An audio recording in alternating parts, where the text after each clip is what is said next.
Hello, and welcome back to my channel. For those of you who follow me on Instagram, you may have seen that I asked what kind of content you all would like to see, and somebody suggested top 10 ranking videos. So I took to Instagram and I asked you, what would you like for me to rank?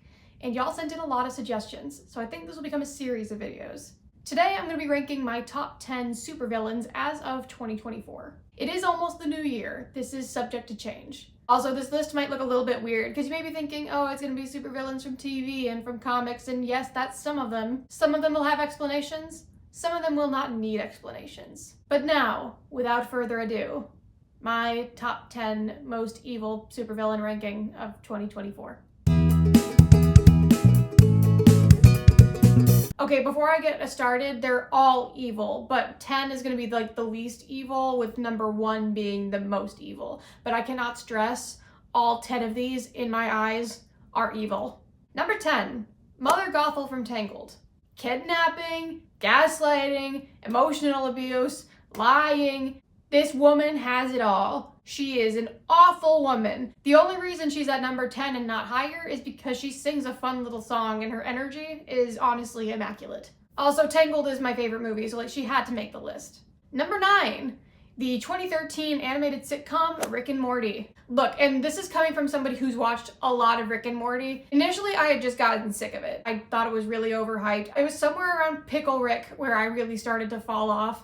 And it was somewhere around Szechuan sauce where I really lost interest. Now, the reason it made the list of supervillains is because for some reason, so many dudes thought it was like a really smart thing to be into Rick and Morty and like thought of themselves as like better than thou, which I thought was weird. Also, there was a period of time where my DMs were flooded with men sending me this one video of this guy trying to order the Szechuan sauce at McDonald's, yelling, "I'm Pickle Rick!" and ripping his shirt off, I think.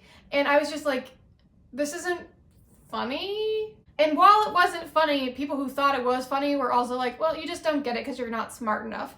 And for that reason and that reason only, Rick and Morty, you made my list. I don't have intentions on keeping up with the show. I don't find it that funny, and the art style makes me very uncomfortable. Number 8. Señor Chang from Community. I've actually seen the whole series Community twice this year. It is one of my favorite shows now. I absolutely love it. I think that Ben Chang is actually just one of the craziest characters in media ever. They gave this man 6 seasons to have like a redemption arc, and he never took the bait. Every time you would think, oh, he's about to redeem himself, he wouldn't. Even in the last season when he was like, I think in his good era, he was still chaos incarnate. That being said, do I think he's the most evil character in media? No, there are definitely way worse characters, and I'm gonna get to them shortly. Number 7, anybody who mains Yasuo or Yone in League of Legends. Originally, I was thinking anybody who plays ranked in League of Legends, then I was thinking anybody who mains Yasuo, and then I remembered that Yone exists. 1 winch hitter was enough. 2 is bonkers. If you're not a Yone or a Yasuo main, you probably get it. If you are a Yone or Yasuo main, please do some self-reflection. Y'all need to go outside, touch a little grass, maybe kiss a girl or a guy. I don't care what you're into. There is so much in the world to explore and so many better champions. Please, I beg of you, it's not too late to change. Also, don't think that me saying this means that I hate you. I don't hate you. I just want you to get better. It's all gonna work out, bud. Just take a bath, drink some milk. You're gonna be okay. Number 6. Colleen Ballinger. I'm not going to get into the heavy stuff in this video, but for a month straight, playing the ukulele made me give myself the ick. But now every time I go on TikTok and play my ukulele, somebody requests the toxic gossip train. The instrument as of right now has been tainted, and I can only pray that it's not forever. It's all really upsetting. Number 5, Carnage from Ultimate Spider-Man. Ultimate Spider-Man was the first comic book series that I really got into, and I love the villains in Spider-Man. I think that Spider-Man has just the greatest selection of supervillains ever. And there are some that have become anti-heroes or even heroes and had their own redemption arcs, which is why they're not featured in today's video. But Carnage, first of all, is purely villainous. Carnage is never given like an actual redemption, nor do I think he deserves one. Spoilers for Ultimate Spider-Man, but like granted it's an old comic book series at this point, so like, but Carnage kills Gwen Stacy in Ultimate Spider-Man. It was honestly one of the most like disturbing comic panels I've ever seen. I've seen way more gruesome things since, but when I was initially reading Ultimate Spider-Man, even when there was like violence, it was pretty fun. That panel was gnarly. So Carnage had to make the list. I have always hated Carnage. I appreciate Carnage, like, as a character. I appreciate the concept. I think that the storyline with Carnage is great, but, like, that's a villain. Through and through, that is a villain. No redemption. Carnage is number 5. Number 4, cilantro. Soapy ass, disgusting green stuff. Not a fan. Number 3, Joss Whedon. I've been jokingly saying that Joss Whedon is my mortal enemy ever since I saw Age of Ultron. I don't know if you could tell, I'm a big fan of Marvel. My TikTok handle is Sailor Spidey. My nickname's been Spidey for a really long time. My senior thesis in high school was Marvel Comics. I'm particularly fond of Spider-Man and the X-Men. The X-Men being one of my greatest loves of all time. One of my favorite X-Men is Magneto, and by proxy his children and their children, and that whole family. In X-Men Days of Future Past, Pietro, or Peter Maximoff, that's a whole separate issue and we're not going to get into it right now, is able to rearrange bullets mid-air so that they don't hit their targets. So why is it that Hawkeye gets a shield made out of Quicksilver in Avengers Age of Ultron, huh? And that, my friends, is why he's at number 3. Number 2, this actually was originally number 1. I just recently encountered a villain that I thought was way more evil and he had to get bumped. But Warner Huntington III from Legally Blonde. Holy sh**.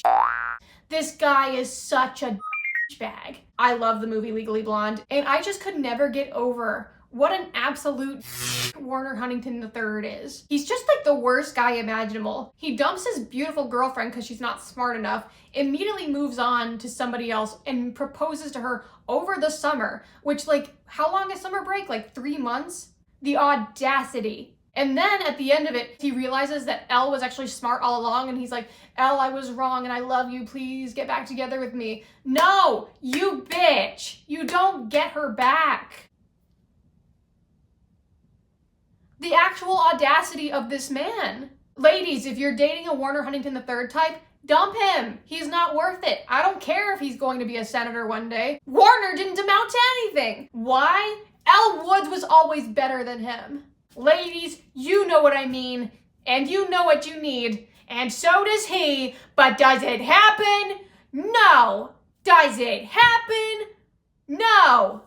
What do we need? Dump him. Anyway, moving on to number 1. I cannot stress enough how absolutely evil this character is. Like, it shook me to my core. I literally just became introduced to this 3 weeks ago. He just bumped Warner Huntington III to 2nd place. In 1st place, we have Jimmy from the psychological horror game Mouthwashing. Now, if you haven't played Mouthwashing or watched a playthrough of Mouthwashing, you don't want any spoilers, you may want to skip this part. If you've played it, watched a playthrough, don't know what it is but would like to find out, you don't care about spoilers, keep watching. So, Mouthwashing is a psychological horror game, as I think I mentioned before. It follows 5 crew members on a freighter spaceship that is transporting a shipment of they don't even know what until later on it turns out it's mouthwash, hence the title. The ship has an accident, it nearly kills the captain but leaves him completely incapacitated, and you find out slowly along the way as each crew member has so many struggles that each one of those struggles is directly caused by Jimmy, the co-captain. And you might be thinking to yourself, oh, what, like it's a horror game, so he's probably responsible for what, like jump scares and blood and maybe a little murder? No, he does some fucked up that I don't even think I can talk about here. But everything bad that happens in that game is directly tied to James. Jimmy's a nickname. Nicknames are for friends. James is no friend of mine. And that is why he is number 1 for the most evil villains, at least as of 2024. That is it for my top 10 ranking of most evil supervillains. Thank you so much for watching. Let me know what top 10s you're going to want to see next. Let me know if you want me to update supervillains in 2025. I'm always watching new things. There's always going to be new supervillains. Don't forget to subscribe and make sure to follow me on Instagram. I am at ZoeRebecca_. I have a broadcast channel on my Instagram page called Audience Participation Needed. It's where I ask you all for your questions for the Q&A, prompts for future videos, what you want to see next, etc. Make sure to follow me there so you can participate too. That's all for now. Happy New Year. See you next time.